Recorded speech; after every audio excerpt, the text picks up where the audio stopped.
Hey, what is going on, everybody? Bauer Brown here. Welcome back to the channel, guys, and welcome to the next video in the Blender for Farm Sim tutorial series. Alrighty, so how do I want to start this one off today? I could start it off as usual by apologizing that it's been so long since my last video. It seems like every video starts that way these days. No apologies necessary, I suppose. Life is just getting in the way at the moment, and it won't always be this way. But anyhow, like I said, I'll do the best that I can. You guys just hang in there and good things will come. Let's see here. So looking at Blender for Farm Sim. So hopefully you guys have been practicing doing what you need to do, sharpening your skills, getting a little bit better. We are probably going to be wrapping up this series, the Blender series, sometime relatively soon. Let's see. I have a couple more videos I know for sure that I want to make part of the series. Now, that's not to say all of the Blender videos are done. It's just going to be just like the Farm Sim series, where the tutorial series itself ended at some point, and then I just throw out miscellaneous videos here and there, things that I think that you will find useful, helpful in some way, shape, or form. All right, so that's probably what's going to happen here, because I think fundamentals, we've pretty much wrapped it up, and there's not too much more of the basics, I think, that you need to know. You should be well on your way at this point. All righty. Okay, so getting on with the lesson, what I want to go over today is something called texture baking, okay? And this is going to come in really handy, and it's almost a requirement at this point. When you're making any type of game asset, which you guys are, right? You're doing your textures for Farm Sim, you're busy. But what happens here, now, texture baking is not something you're going to use when you are utilizing the in-game, the base game texture atlases, okay? So if you're using base game textures, you do not have to worry about this. If you're using PBR textures, or if you're doing some kind of work in, let's say, Substance Painter, then you're going to have to, you need to know what's going on here. Substance Painter, maybe not so much because it does it for you, which is amazing. But if you're working with PBRs, this is something you really want to know. Okay, so we know that with every texture set, right, for Farm Sim, we have three textures, at least three textures, okay? So you have your diffuse, your specular, and your normal map.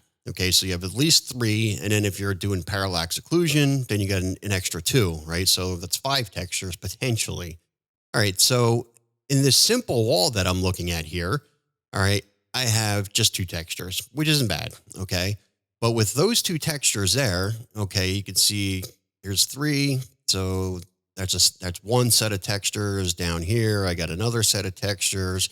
All right, but let's say that you had 5 or maybe 6 textures in your project, which is not uncommon at all. Okay, so then you can add another 3, and then you got, 4th texture down here, and then maybe a 5th texture, and then another one here. Okay, and then maybe this one here, you want to do parallax occlusion, as well as this one here, you're going to do So you get the idea, right? So looking at this, holy hell, this adds up really, really fast, and you'll end up with more textures than you know what to do with. And before you know it, your file size, your project itself is like over 100 megs in just textures, right? This is not something we're looking at doing. All right. So the way we get around this is with what we call, everybody calls, what is called texture baking.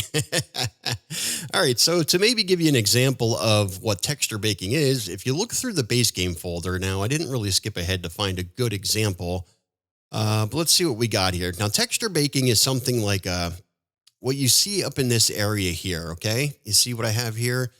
It looks like kind of like a mishmash of textures that are all just sort of like lumped into one image. Like right here is a good example. All right, so they just sort of lumped everything into one texture. So in here, in this example that I'm looking at, you can see they have 1, 2, 3, 4, 5. So they got about 6 or 7 textures lumped into this one image. All right, so now of course you're still going to need the normal and the specular, right? But you just took those 7 images, right, and you lumped it down to 3. Okay, so that worked out really well. 7 textures would be 21 all together. And then, like I said, you're breaking it down into a set of 3. So even though you're lumping everything together, you're baking the diffuse, you also need to bake the normal and the specular. Okay. So hopefully this is making a little bit of sense. In essence, what's happening, all right, so instead of having the whole entire image, right, that you would see like here, like this brick image, instead of utilizing that whole entire thing, we're only using the pieces that matter, right? So if you look at one of these images again, now that I lost them all, you can see that there's only bits and pieces that they use, right? So, like looking at this texture here, whatever this little thing is here, they didn't use that whole entire square image. They only used the piece that actually mattered, right? The piece that applied to the model. Okay. And it's the same thing here. You can see the outline of one of the faces, right? This is how it applied to the model. So you don't need the whole entire texture. You only need the pieces that matter. All right. And that's what we're going to attempt to learn here today. All right. Now, take this with a grain of salt. Take everything I say with a grain of salt. All right. What I'm going to be showing you today is not a full-blown tutorial on how to bake textures using Blender for Farm Sim. Maybe I'll do one of those somewhere down the road, but I just pretty much want to bring it to your attention that this option exists and you should be utilizing it, right? So at some point, I'm going to leave it up to you guys to do a little bit of legwork on your own to research, texture baking. Now, I will forewarn you that baking textures inside of Blender natively, not the best. I have an outside program, an add-on, a third-party program that I used called Simple Bake, and I will put a link in the description, and it is well worth the money. It is a paid add-on. I think about $17 last time I checked is what it costs, but absolutely positively worth every penny, and I will show you why as we go along here. All right, so like I said, it's not going to be a full-blown tutorial, but following what we're doing here, you should still be able to bake textures. All right, so like I said, I got my wall here. I have 2 different textures going on just to try to keep it simple. And I'm going to see if I can remember how to do this off the top of my head. Because like I said, baking textures, by the way Blender does it, by default, not the simplest thing in the world. It's not very intuitive. It's just not, it's not horrible. So don't get discouraged, but not the best thing ever, ever. So anyhow, let's get moving here. So the first thing that we're going to need to do here, I'm going to go over to my shading tab. Okay. All right. So you can see our 2 textures here. Now, what we need to do is I need to create a texture that we are going to bake to. All right. So that's just going to be one single image that we're going to use to bake to. Now I'm going to get into each one of these textures here, and I'm going to get rid of, I've goofed around with this one in the past. All right. So right here, I am on the brick material, something that I call the brick material. All right. So I am going to Shift A, right? And I'm going to create a texture, right? So I'm going to go up here to image texture. Okay. Now with this texture, I'm not going to connect the nodes to anything, right? So if you look at what we have here, it's just going to stand all by itself. None of these nodes are connected like you see down here. All right. So I'm going to add just I'm going to hit new, right? And we'll call this maybe new bake. Okay. This way I probably have a few in here already. All right. And we'll make this 2048 by 2048. All right. Now, if you see what I did there, how I changed both of those at once. No, that's not magic, although that would be cool. What you do is if you grab the top one and just kind of drag down into the second box, you're able to change both at one time. Alrighty, so now you can pick a background color, whatever you want it to be. It does not have to be a specific color. You can use black, white, whatever you feel like. And that's it. Don't pick anything out of here like UV grid, color grid, because we're going to be burning to this image, right? So it's just going to be blank, and then you want to hit OK. All right, so getting out of here, we're going to go over to our other texture, right? And we're going to also add a new image there. So Shift A, right? So add a new image. You could also copy and paste the other image here. But here I'm just going to put the image texture, and then I'm just going to drag down. I'm going to pick the new texture from this drag down list here, right? So new bake, everything's set up really nicely. Good to go. All right. So now that we have these 2 new textures set up, let's grab it over here on the left-hand side. We're going to set up new bake. All right. And one last thing we need to do here is over in this triangle looking thing here where it says object data properties. You should know how to do this by now. We are going to create an additional UV map. Now, when you create a new UV map, right? So looking at what we have here, if I select all, let's see here, you can see how our UV map showed up here. Actually, I probably want to get all of these. All right. Now let's select all. All right. You can see how everything is kind of lumped together. And it's sort of crossing over one another. They're stacked on top of each other. This is something that we cannot do while texture baking, okay?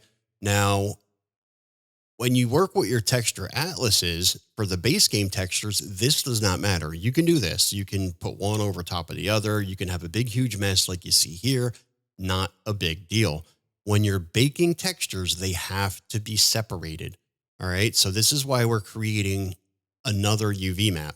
Now, when you create another UV map, right, so you hit the plus sign, automatically your UVs are identical. So it's basically copying what's in that first UV. Now you can see how I'm highlighting this little camera looking thing here. All right, that is telling me what's the active UV map. So I'm going to go over to UV map number 1 here. You could also select that up top here. If you kind of scroll to the right where it says UV map 001, you can pick that out of the list. All right, but let's stay on UV map 001, the new one. Now, this is where unwrapping and a good unwrap comes in handy, all right? Because what we're going to be doing is we're going to be taking all of these faces here, the unwrapped faces, all right? And we're going to be kind of packing them. It's called UV packing. Now, natively, or by default anyhow, what Blender uses for packing, I am not sure because, again, I use another add-on for that. I see Magic UV. Not sure what they have in there. Something called UV Packer. If we go into add-ons, if you go in the edit preferences, go over to add-ons, right? And then you look, maybe if you check pack. All right, so there is a UV Packer. Now, I'm not sure if any one of these are bundled with Blender. I know the Packmaster 3 is not. That's a paid program. That one costs like $20-$30. So if you're interested in that one, there's a bit of a price tag with that one. But either way, there are options within Blender to pack these things. So UV Packer does it. I believe if you even go up top here, let's see. What you would do is you would select all. All right, let me see what I have here. Go to UV, and they will give you right here, pack UV. All right, now the thing with this is, like I said, you want to do a really good unwrap job, right, when you're packing things. Not only that, but you want to utilize your texel density and make sure that you're not all over the place with your texel density, because you're going to need to be really careful the way you do this because it's going to move things around on you, right? So the way your model looks right now may not necessarily be 100% the way that it looks once everything is packed, okay? When it's unwrapped and packed, it might look a little bit differently because things are going to move around on this texture, all right? So it does take a little bit of work, right? It takes a little bit of planning, a little bit of forethought to kind of get things the way that you want them. All right, now I didn't put a whole lot of work into properly unpacking this or unwrapping it, but I'm going to use my Packmaster here. Now, I like Packmaster because there are times when you have, let's say, anything with a pattern to it, right? So you have like a wood grain or maybe a brick, a specific pattern that you would notice if it went the wrong way, right? Like if you spun that image 90 degrees, it wouldn't look good anymore, right? So there are times when you want the packing process where you don't want the packing process to rotate, right? So you can see I have this rotation enable, right? So I'll turn that off because if I have to go through and fix things and turn them a certain way, I don't want the packer to rotate them, because it's going to do its best to try and fit that into that little image, right? So it'll do whatever it needs to do. It'll flip it, rotate it. So Packmaster gives you a ton of options. I only know how to use actually know how to use a fraction of Packmaster. It does so much. But the things I use are well worth the money. All right. So that's something to keep in mind. Now, it's something you're going to have to practice with. Now, I've been doing a lot of modeling work. I'm getting fairly, I'm making it far, or I've made it further into my map build. So I'm to the point where I need to fall back and start doing some of my 3D models. And I've been doing a lot of this type of work. So maybe I'll shoot another video on how I go about unwrapping and get everything packed. And it has to be packed nicely. So anyhow, let me stop babbling about that. So what we're going to do is we're going to pack this. Now I know if you go up to, let's see, when you unwrap, okay. So when you get to unwrapping, now it'll give you the option when you go to unwrap faces, and we're going to go to smart UV project. All right. So smart UV project, if you see something down here that says island margin, all right, what that is each one of these faces lumped together creates what's called an island. And you want to keep those separated. You don't want anything touching, anything overlapping. And when I say anything, I'm talking about over here in the UV. All right. You want to give that a margin. So when you're in the unwrapping process, point like 0.3 or 0.03 seems to be a pretty common number that people are using for island margins. So just keep that in mind, that an island margin is something that you want to fill in if you're presented with that option as you're unwrapping. All right. So what I'm going to do, like I said, is I'm just going to go into the pack master here, and I'm going to tell it to go ahead and pack this. Now, what it's going to do is it's going to rescale things. Like I said, it's a smaller image, right? So it's going to rescale things to fit within that image. All right. So you want to keep that in mind. All right. This is why I said texel density it's a big deal. All right. You really want to pay attention to it. Now you can see what happened here. It really doesn't look the best, right? It's all blown up. It's too big. It's not something I would normally pick for a wall, right? But this is fixable. You can definitely get around this. Now, like I said, there's a lot of forethought, a lot of planning that goes into this. So the actual size of your image, whether it's 2K, 4K, right, that'll give you a little more wiggle room to work with, and it'll keep things looking a lot better, right? So there are times where you might want to bump up to a 4K just because it allows you more room to get the job done. Now, this is a small image to begin with, so it kind of is what it is. Now, just for the sake of this tutorial, I'm not going to fix it and get everything looking the way it needs to look. Just know that you're not stuck with this, right? You can reorganize things, however you need to get things to fit. As a matter of fact, maybe if I undo that and let's let it rotate it and see what it does there. Because like I said, it's squeezing this down. If you look how far outside the image we went here, it's trying to squeeze this whole thing down to fit inside that little area. And that's not always so doable. Yeah. So it didn't make much of a difference when I let it rotate it. Right. But it looks better. All right. So like I said, for the sake of this tutorial, I'm not really going to worry about that right now. But if we select all and you come back to this image here now, if you look at what they did. Okay. And I'm so used to like my big monitor. When I have to record these videos now, I have to move back to like 1920 by 1080. And I don't have the room to do anything. All right. So it looks here, when you look at this, everything kind of looks lumped together like it's touching, but it's not. If you get in really close, right, you can see how each one of these islands are separated, right? So nothing is touching. Everything is separated. You will have some issues if they start overlapping. You're definitely going to have some issues, especially if you're working with Substance Painter. It will drive you absolutely bonkers. All right. But this is what they consider an island, right? So each one of these that are not connected to another is an island. I believe pushing L when you hover over top of an island will let you select that island here. I think, let me get these unselected. Bring this up. Yeah, it's L. So if you hover over an island, you can pick individual islands by pressing L as in Larry. All right. Okay. But what was important here is that we just unwrapped it and we have everything set up on our new UV map. Now, you don't necessarily need a new UV map, right? You can use the old one, but at this point, any changes that you're making are destructive and they're, well, permanent unless you save some sort of backup. Okay.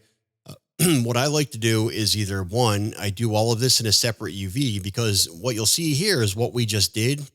If I go back to my UVs and I switch back to UV map number 1, See that? Everything is just the way we had it. So nothing is destroyed. This is kind of a non-destructive way of doing it.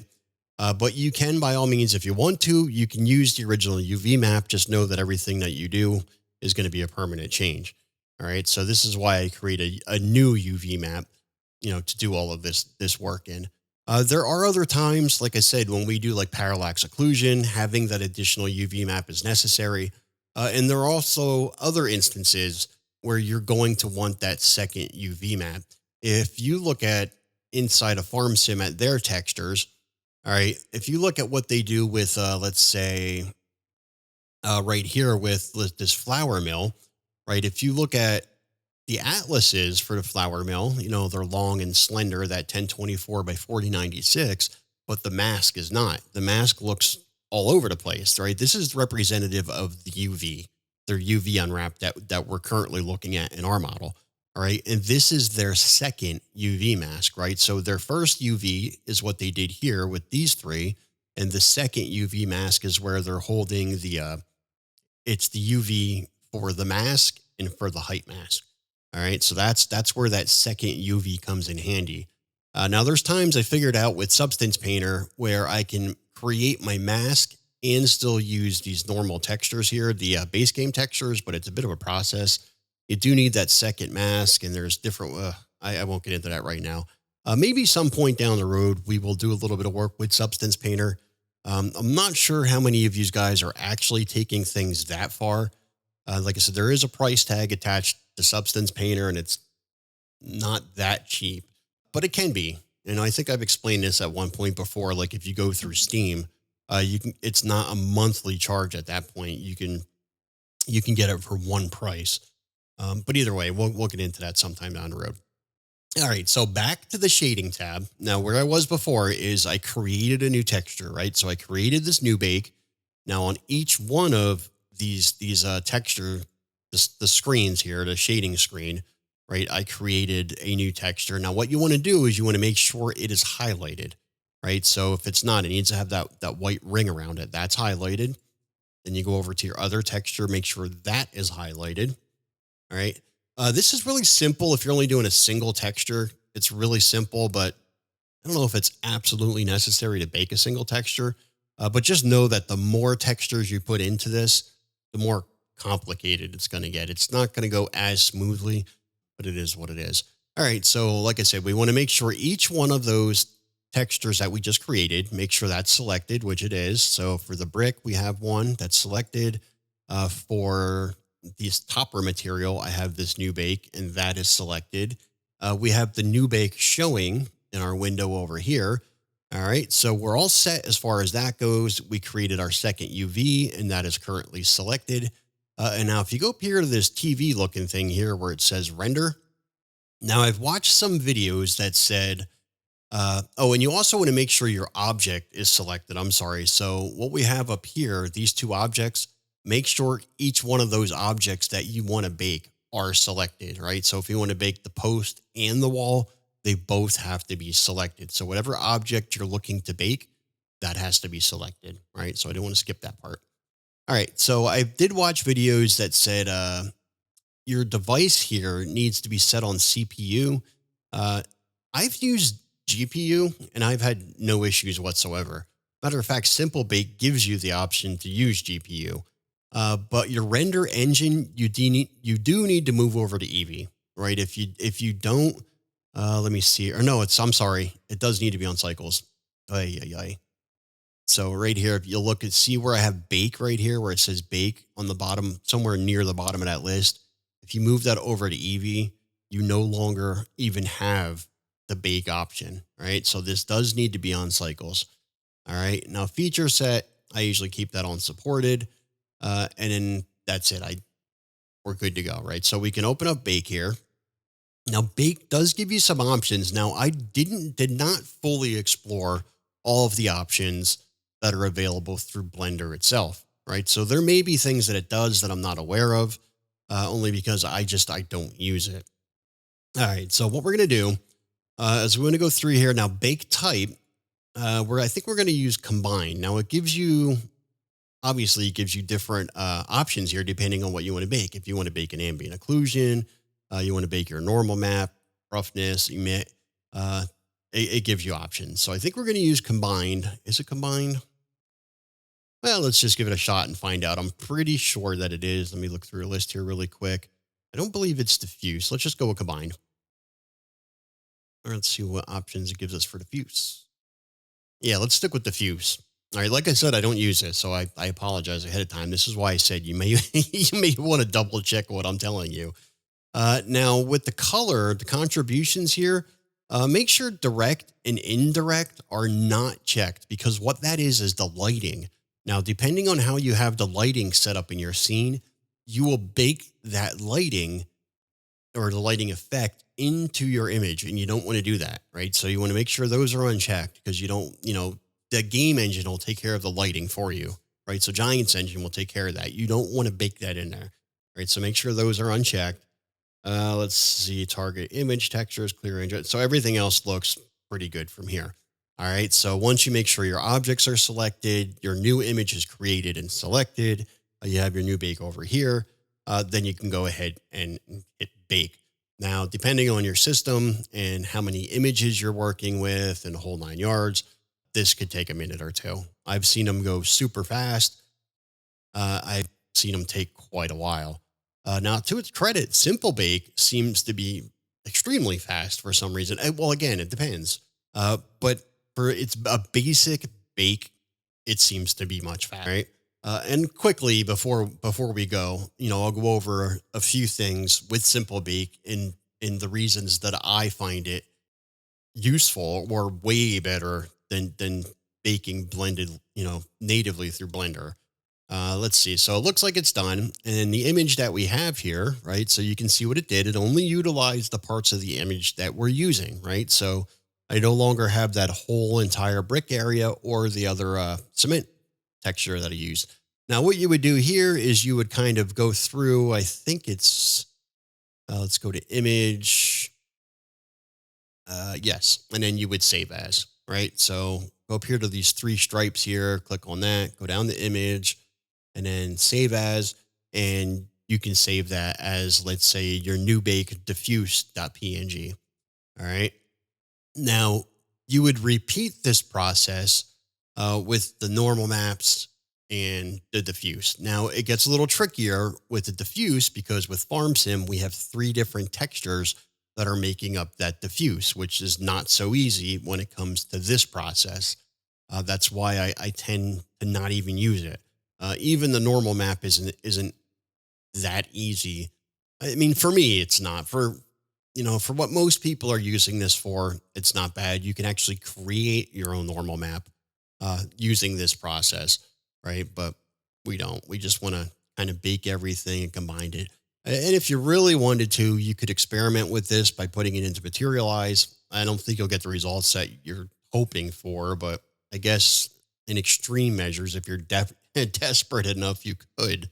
But anyhow, like I said, so that's how we do the diffuse here. And there are ways to also do the normal and the specular. Well, the specular under normal circumstances, normal PBR specular, not a problem.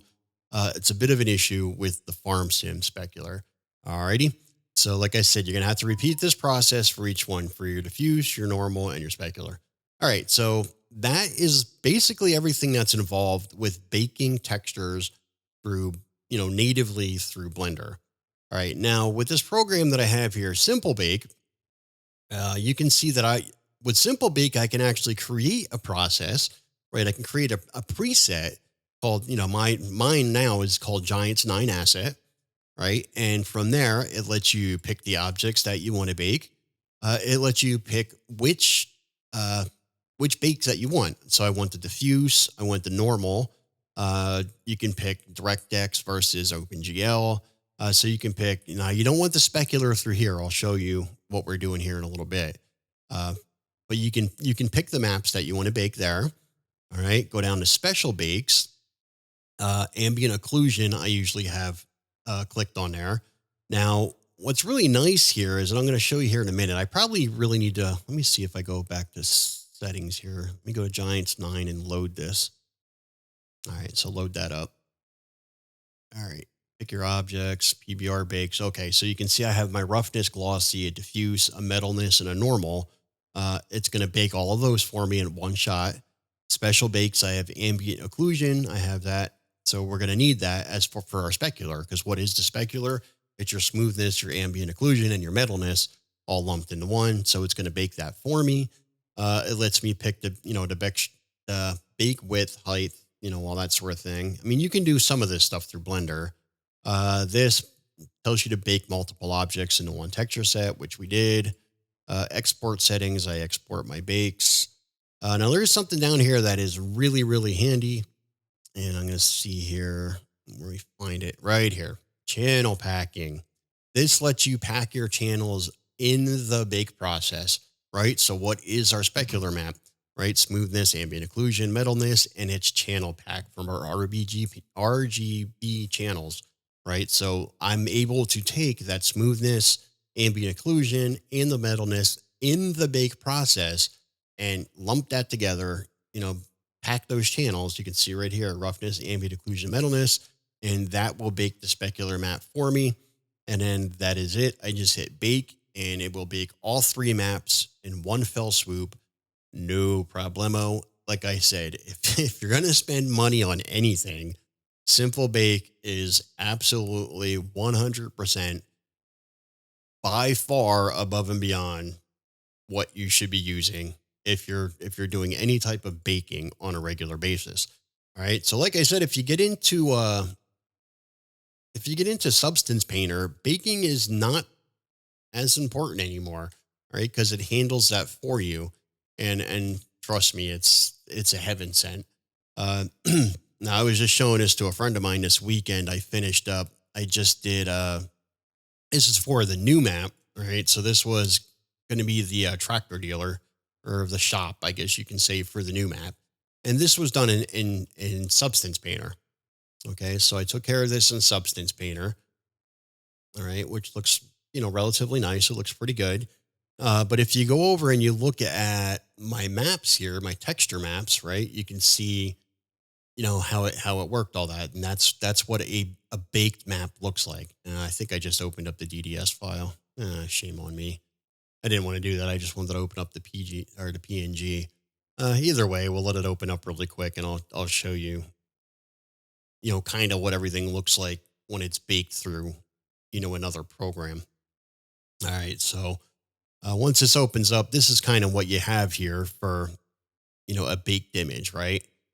And I'm sure you've seen this before. A lot of guys will go through, like, I'm sure once this map gets released, people they'll borrow, they'll borrow the shop from my map, and they'll come in here where it says Monroe Tractor, and they're going to find a way to use a clone brush and, to put whatever they want in there, right? So it matches their map name.